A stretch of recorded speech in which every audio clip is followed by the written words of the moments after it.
ಮಗುವಿನ ಜವಾಬ್ದಾರಿ ಕೇವಲ ತಾಯಿದು ಮಾತ್ರ ಅಲ್ಲ, ತಂದೆದ್ದು ಕೂಡ. ಈಕ್ವಲಿ ಒಂದು ಮಗು ಬೇಕು ಅಂತ ಡಿಸೈಡ್ ಮಾಡೋದು ಇಬ್ಬರು.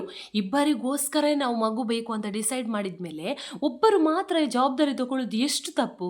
ಏನಾದರೂ ಮಗು ತಪ್ಪು ಮಾಡಿದಾಗ ಅದು ಡೈರೆಕ್ಟಾಗಿ ತಾಯಿ ಎಲ್ಲಿದ್ದಾಳೆ, ತಾಯಿಗೆ ನೋಡ್ಲಿಕ್ಕೆ ಆಗಿಲ್ವಾ, ತಾಯಿ ಒಂದು ಕರೆಕ್ಷನ್ ಮಾಡಲಿಲ್ಲ ಆದ್ದರಿಂದ ಮಗು ಈ ಥರ ಆಗ್ತಾ ಇದೆ ಅಂತ ಇನ್ನೊಂದು. ಯಾಕಂದರೆ ಈ ಸಮಾಜದಲ್ಲಿ ಆಗುದೇ ಅಷ್ಟು. ಏನಾದರೂ ಮಗು ಮಿಸ್ಟೇಕ್ ಮಾಡ್ತಾ ಇದ್ರೆ ಅದು ಆಟೋಮ್ಯಾಟಿಕಲಿ ಲಾಸ್ಟ್ಗೆ ಬರುವುದು ತಾಯಿಯ ಮೇಲೇನೆ. ಯಾಕೆ ಅಲ್ಲಿ ತಂದೆಯ ಸ್ಥಾನ ಯಾಕೆ ಅಲ್ಲಿ? ಹೊರಗಡೆ ದುಡಿದು ಹಣ ತರುವುದು, ಮಕ್ಕಳ ಇದು ಫಿನಾನ್ಷಿಯಲ್ ಆಸ್ಪೆಕ್ಟ್ಸ್ಗೋಸ್ಕರ ಮಾತ್ರ ಒಂದು ತಂದೆನೇ ಅಷ್ಟೇ ಆ ಜವಾಬ್ದಾರಿ.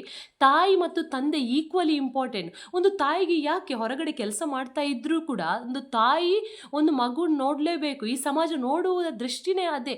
ತಾಯಿಗೆ ಆ ಮಗುವನ್ನು ಒಂದು ವೇಳೆ ಅವರು ಕೆಲಸಕ್ಕೆ ಹೋದರೆ ಅಲ್ಲಿ ಮಕ್ಕಳನ್ನು ಸರಿಯಾಗಿ ನೋಡ್ಲಿಕ್ಕೆ ಆಗೋದಿಲ್ಲ ಅಂದರೆ ಎಂಥ ತಾಯಿ ಇದು, ಈ ಮಕ್ಕಳನ್ನು ಸರಿಯಾಗಿ ನೋಡ್ಲಿಕ್ಕೆ ಆಗೋದಿಲ್ಲ, ಯಾಕೆ ಕೆಲಸಕ್ಕೆ ಹೋಗುದು ಅಂತ ಹೇಳ್ತಾರೆ. ಅದೇ ತಂದೆ ಇಡೀ ದಿನ ಕೆಲಸ ಮಾಡಿ ರಾತ್ರಿ ಬಂದು ಮೊಬೈಲ್ ನೋಡ್ತಾ ಇದ್ರು ಕೂಡ ತಂದೆಗೆ ಏನು ಹೇಳುವುದಿಲ್ಲ. ಯಾಕಂದರೆ ಈ ಸಮಾಜ ಥಿಂಕ್ ಮಾಡುವ ರೀತಿನೇ ಇದೆ. ಯಾಕಂದರೆ ಒಂದು ತಾಯಿನೇ ಮಗುನ ನೋಡ್ಕೋಬೇಕು, ತಂದೆ ಮಗುವನ್ನು ನೋಡ್ಕೊಳ್ಳೋದಿದ್ರೂ ಪರವಾಗಿಲ್ಲ, ಇದು ತಾಯಿಯ ಜವಾಬ್ದಾರಿ ಇಷ್ಟೇ. ಇನ್ನು ಯಾವುದೇ ಒಂದು ಮಗು ತಪ್ಪು ಮಾಡುವಾಗ ನೋಡಿ ಇದು ನಿಮ್ಮ ಹಾಗೆ, ಇದು ನೋಡಿ ನಿಮ್ಮ ಹಾಗೆ ಅಂತ ಹೇಳ್ತಾ ಇದ್ರೆ ಆ ಮಗುವಿನ ಮನಸ್ಸಿನ ಮೇಲೆ ಎಷ್ಟು ಪರಿಣಾಮ ಬೀಳತ್ತೆ ಅಂತ ಯಾರಿಗೂ ಅಂದಾಜಾಗುದಿಲ್ಲ. ಈಗ ಮಗು ಏನೋ ಮಿಸ್ಟೇಕ್ ಮಾಡಿತು, ಯಾರಿಗೊಂದು ಹೊಡ್ಕೊಂಡು ಬಂತು ಅಂತ ಅನ್ಕೊಳ್ಳಿ, ನೋಡಿ ನಿಮ್ಮ ಹಾಗೇನೇ ಕೋಪ ಆ ಮಗುವಿಗೆ, ನಿಮ್ಮ ಹಾಗೇ ಬಿಹೇವ್ ಮಾಡ್ತಾ ಉಂಟು, ನಿಂದೇ ಕೋಪ ಬಂದಿದೆ, ನಿನ್ನದೇ ಬಿಹೇವಿಯರ್ ಬಂದಿದೆ ಅಂತ ಹೇಳುವಾಗ ಆ ಮಗುವಿನ ಮನಸ್ಸಿನ ಮೇಲೆ ಏನಾಗತ್ತೆ, ನನ್ನ ವಿಷಯಕ್ಕೆ ಇವರು ಜಗಳ ಆಗ್ತಾಯಿದ್ದು. ಮಕ್ಕಳು ಯಾವಾಗ ಅಂತ ಹೇಳಿದರೆ ನೋಡಿ ಕೇಳಿ ಕಲಿಯತ್ತೆ. ನನ್ನ ವಿಚಾರ ನಾನು ಅಪ್ಪನಾಗಿಯೇ ಕೋಪ ಇರ್ಬೋದು, ಅದಕ್ಕೆ ನಾನು ಈ ಥರ ರಿಯಾಕ್ಟ್ ಮಾಡ್ತಾ ಇದ್ದೇನೆ, ನನಗೆ ಇದೇ ರೀತಿ ಕೋಪ ಇರ್ಬೋದು, ನಾನು ಅಪ್ಪನಾಗಿ ನೋಡಲಿಕ್ಕೆ ಅದೇ ರೀತಿ ನನಗೆ ಈ ಥರ ಆಗ್ಬೋದು. ಅದು ತಪ್ಪನ್ನು ಅರ್ಥ ಮಾಡ್ಕೊಳ್ಳೋದಿಲ್ಲ. ಅದು ಏನು ಯೋಚನೆ ಮಾಡ್ತದಂತೆ, ನಾನು ತಂದೆ ಹಾಗೆ, ನಾನು ತಾಯಿ ಹಾಗೆ, ಅದಕ್ಕೆ ನಾನು ಹೀಗಿದ್ದೀನಿ ಅಂತ ಯೋಚನೆ ಮಾಡುತ್ತೆ. ತಪ್ಪನ್ನು ಒಪ್ಕೊಳ್ಳುವ ರೀತಿ ಯಾವುದಂತ ಹೇಳಿದ್ರೆ, ಮುಂದೆ ಏನಾದರೂ ಆದರೆ ಯಾವತ್ತು ಪೇರೆಂಟ್ಸ್ ಮಗುವಿನ ಮುಂದೆ ಜಗಳ ಆಡಲೇಬಾರ್ದು.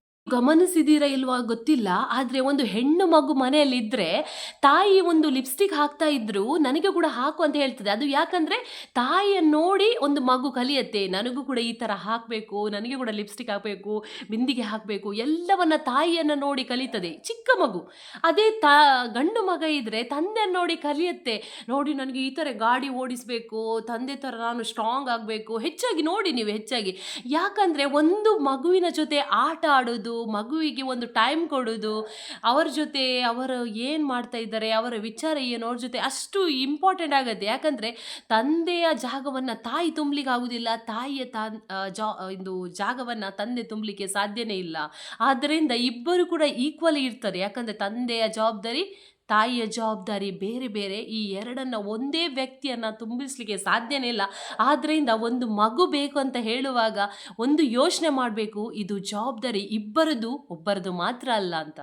ನಿಮ್ಮ ಸಮಯವೇ ಅವರಿಗೆ ದೊಡ್ಡ ಉಡುಗೊರೆ ಆಗಬೇಕು. ಯಾಕಂದರೆ ಮುಂದೊಂದಿನ ಅವರು ದೊಡ್ಡವರಾಗಿ ದೊಡ್ಡ ಕೆಲಸ ಎಲ್ಲ ಸೇರಿದ ಮೇಲೆ ನಿಮ್ಮ ಜೊತೆಗೆ ಕಳೆದ ಒಂದೊಂದು ಕ್ಷಣ ಅವರು ನೆನಪಿಸ್ಕೊಳ್ತಾರೆ.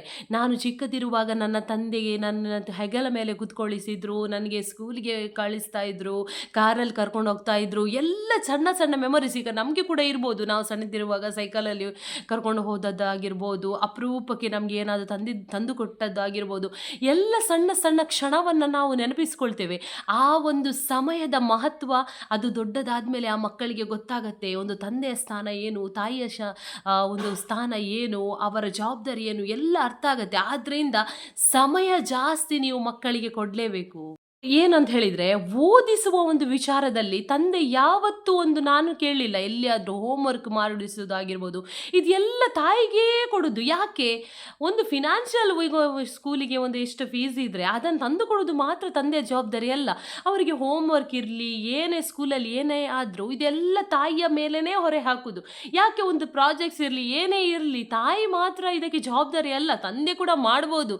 ಇದರೆಲ್ಲ ಇನ್ವಾಲ್ವ್ಮೆಂಟ್ ಅಥವಾ ಸ್ಕೂಲಿನ ಪೇರೆಂಟ್ಸ್ ಮೀಟಿಂಗ್ ಇರ್ಬೋದು, ಯಾವುದೇ ಇದ್ರೂ ತಾಯಿಗಿದೇ ಜವಾಬ್ದಾರಿ ಅಲ್ಲ, ಅದು ತಂದೆದು ಕೂಡ. ಆದ್ದರಿಂದ ಈ ಥರದ್ದೆಲ್ಲ ಇರುವಾಗ ನೀವು ತಂದೆಯಾಗಿ ತಂದೆಯ ಜವಾಬ್ದಾರಿಯನ್ನು ಅರ್ಥ ಮಾಡ್ಕೋಬೇಕು. ನೀವು ಹಣ, ಹಣ, ಹಣ ಅಂತ ಹಣದ ಹಿಂದೇನೇ ಓಡ್ತಾ ಇದ್ರೆ, ಆ ಬಾಲ್ಯ ಕಳೆದ್ಮೇಲೆ ಆಹಾ! ಎಷ್ಟೇ ನೀವು ಸಮಯ ಕೊಟ್ರೂ ಅದು ಹಿಂದೆ ಪಡೆಯಲು ಸಾಧ್ಯನೇ ಇಲ್ಲ. ಆದ್ರಿಂದ ಮಕ್ಕಳು ಸಣ್ಣ ಇದ್ರೆ ಅವರಿಗೆ ಜಾಸ್ತಿ ಜಾಸ್ತಿ ಟೈಮ್ ಕೊಡಿ. ನೀವು ಹಣ ಬೇಕಾದ್ರೆ ಮತ್ತೆ ಕೂಡ ಮಾಡ್ಬೋದು. ಒಂದು ಸಲ ಅವರ ಬಾಲ್ಯ ಅವರದ್ದು ಕಳೆದು ಹೋದ್ರೆ ಮತ್ತೆ ಅದು ವಾಪಸ್ ಬರುವುದೇ ಇಲ್ಲ. ಆದ್ದರಿಂದ ಮಕ್ಕಳಿಗೆ ಜಾಸ್ತಿ ನೀವು ಟೈಮ್ ಕೊಡಿ. ಅವರ ಜೊತೆ ಟೈಮ್ ಕಳೆಯಿರಿ. ಅವರ ಎಲ್ಲ ವಿಚಾರದ ಜೊತೆ ನೀವು ಕೂಡ ಬೆರೆಯಿರಿ.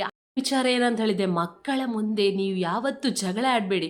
ಅವರ ಮಕ್ಕಳ ವಿಚಾರಕ್ಕೆ ಯಾವತ್ತೂ ಹೆಂಡತಿಯ ನಡುವೆ ಮಕ್ಕಳ ಎದುರಲ್ಲಿ ಜಗಳ ಆಡಬಾರ್ದು. ಯಾಕಂದರೆ ಆಗ ಆ ಮಗುವಿಗೆ ಗೊತ್ತಾಗತ್ತೆ, ನಾನು ಸೈಡ್ ತಗೊಂಡ್ರೆ ಅಲ್ಲಿ ಯಾರ ಸೈಡ್ ತಗೊಂಡ್ರೆ ನಾನು ಸರಿಯಾಗಿರತ್ತೆ. ಮಕ್ಕಳು ಶಾರ್ಪ್ ಆಗಿರ್ತಾರೆ. ಆದ್ದರಿಂದ ನಮ್ಮದು ಯಾವುದೇ ಜಗಳ ಇದ್ರೂ ಮಕ್ಕಳ ಎದುರಲ್ಲಿ ಮಾಡಬಾರ್ದು. ಏನಂತ ಹೇಳಿದೆ, ಒಬ್ಬರನ್ನೊಬ್ಬರನ್ನು ದೂಷಿಸಬೇಡಿ. ಯಾಕಂದರೆ ನಿನ್ನಿಂದ ಆಗಿದ್ದು, ನಿನ್ನಿಂದ ಆದದ್ದು, ನೀನೇ ಈ ಥರ ಮಾಡಿದ್ದು, ನೀನು ಈ ಥರ ಮಾಡಿದ್ದರಿಂದ ಈ ಥರ ಆಯಿತು ಅಂತ ಹೇಳಿದ್ದು ಯಾವತ್ತೂ ದೂಷಿಸಬೇಡಿ. ಅದು ಕೂಡ ಮಕ್ಕಳ ಎದುರಲ್ಲಿ ನೀವು ದೂಷಿಸಿದರೆ ಆಗ ಆ ಮಕ್ಕಳ ಏನು ಹೇಳ್ತಾರೆ, ಅದು ಈಗ ಗಂಡ ಹೆಂಡತಿನ ದೂಷಿಸಿದರೆ ಮಗು ಕೂಡ ಹಾಗೇ ಮಾಡತ್ತೆ. ನಾವು ಮಾಡಿದ ಹಾಗೇ ಮಾಡತ್ತೆ. ಆದ್ದರಿಂದ ಒಬ್ಬರನ್ನೊಬ್ಬರು ಮಕ್ಕಳ ಎದುರಲ್ಲಿ ಆಗಿರ್ಬೋದು, ಹಿಂದಗಡೆ ಆಗಿರ್ಬೋದು, ಯಾರು ದೂಷಿಸಲೇಬಾರ್ದು. ನಾವು ಹೇಗಿರ್ತೇವೆ ನಮ್ಮ ನೋಡಿನೇ ನಮ್ಮ ಮಕ್ಕಳು ಕಲಿತಾರೆ. ಆದ್ದರಿಂದ ಒಳ್ಳೆ ಸಂಸ್ಕಾರವನ್ನು ನಾವು ನಮ್ಮ ಮಕ್ಕಳಿಗೆ ಕಲಿಸುವ. ಮತ್ತು ಇದು ಮಕ್ಕಳ ಒಂದು ಜವಾಬ್ದಾರಿ. ಇದು ಇಬ್ಬರದ್ದು ಕೂಡ ಜವಾಬ್ದಾರಿ. ತಂದೆ ಮತ್ತು ತಾಯಿ ಈ ಇಬ್ಬರು ಸೇರಿ ಇದನ್ನು ಜವಾಬ್ದಾರಿಯನ್ನು ನಿಭಾಯಿಸಬೇಕೇ ಹೊರತು ಕೇವಲ ತಾಯಿದ್ದು ಇದು ಜವಾಬ್ದಾರಿ ಅಲ್ಲ ಅಂತ ಹೇಳ್ತಾ ಈ ವಿಡಿಯೋವನ್ನು ನಾನು ಕೊನೆಗೊಳಿಸ್ತಾ ಇದ್ದೇನೆ. ಈ ವಿಡಿಯೋ ನಿಮ್ಗೆ ಇಷ್ಟವಾದಲ್ಲಿ ಒಂದು ಲೈಕ್ ಮಾಡಿ, ನಿಮ್ಮ ಸ್ನೇಹಿತರ ಜೊತೆ, ನಿಮ್ಮ ಕುಟುಂಬದವರ ಜೊತೆ ಈ ವಿಡಿಯೋವನ್ನು ಶೇರ್ ಮಾಡಿ. ನನ್ನ ಚಾನಲನ್ನು ನೀವು ಇನ್ನೂ ಸಬ್ಸ್ಕ್ರೈಬ್ ಮಾಡಿಲ್ಲ ಅಂದರೆ ಇವಾಗಲೇ ಸಬ್ಸ್ಕ್ರೈಬ್ ಮಾಡಿ. ಮುಂದಿನ ಒಂದು ವಿಡಿಯೋದಲ್ಲಿ ಹೊಸ ಒಂದು ವಿಚಾರ ಜೊತೆ ಮತ್ತೆ ಸಿಗುತ್ತೇನೆ. ಶುಭವಾಗಲಿ.